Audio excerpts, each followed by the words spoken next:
ঘাটাল বন্যা পরিস্থিতি। জায়গার লোকেশন হচ্ছে এটা চৌকা। দুদিকের মাঠ পুরো প্লাবিত হয়ে আছে।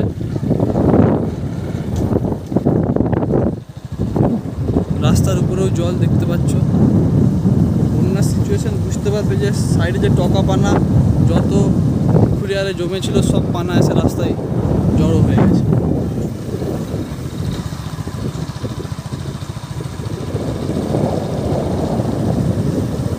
যারা কোনোদিনও সমুদ্রে যাওনি তাদেরকে বলে দিচ্ছি যে ঠিক এরকমটাই থাকে, চারিদিকে শুধু জল আর জল।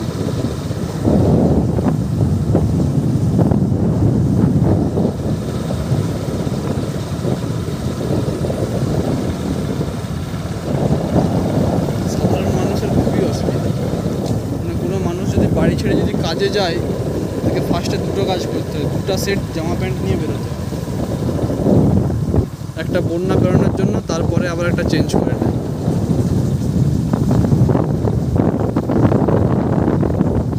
রাস্তা কীরকম খুলে দিয়েছে বন্যার রেসে বুঝতেই পারছো। চৌকার বাটুলপুরি মন্দির এটা।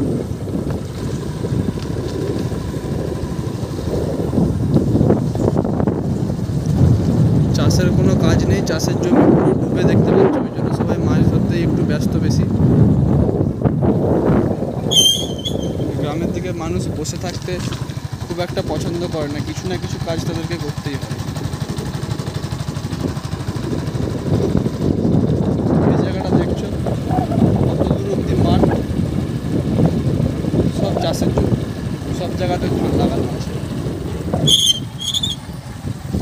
জল কবে মরবে তার সময় কেউ বলতে পারবে না। কারণ এই তো আকাশের পরিস্থিতি দেখতে পাচ্ছ, মেঘলা আবহাওয়া। তোমাদের যদি পশ্চিম মেদিনীপুর, পূর্ব মেদিনীপুর এর আশেপাশের এলাকায় যদি বাড়ি হয় বুঝতেই পারছো টানা 3-4 দিন ধরে কীরকম পরিমাণে বৃষ্টি হচ্ছে। মানে এক কথায় যেটাকে বলা যায় এখন পশ্চিমবঙ্গে মানে নিম্নবঙ্গটাই টোটালি বন্যার আবহাওয়া।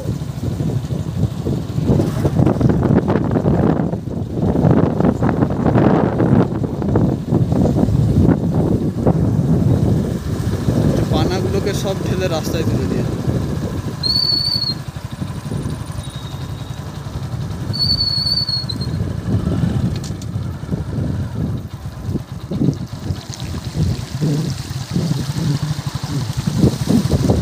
এইসব রাস্তায় বেশি আসা হয় না, তবু মাঝে মাঝে আসা হয় বলে বোঝা যাচ্ছে রাস্তা কোথায় আর জল কোথায়।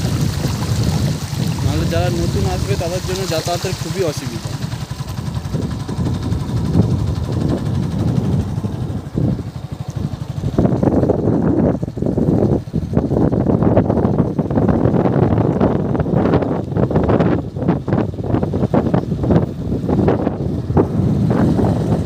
এক কথায় ঘাটাল এখন ভাসছে জলের।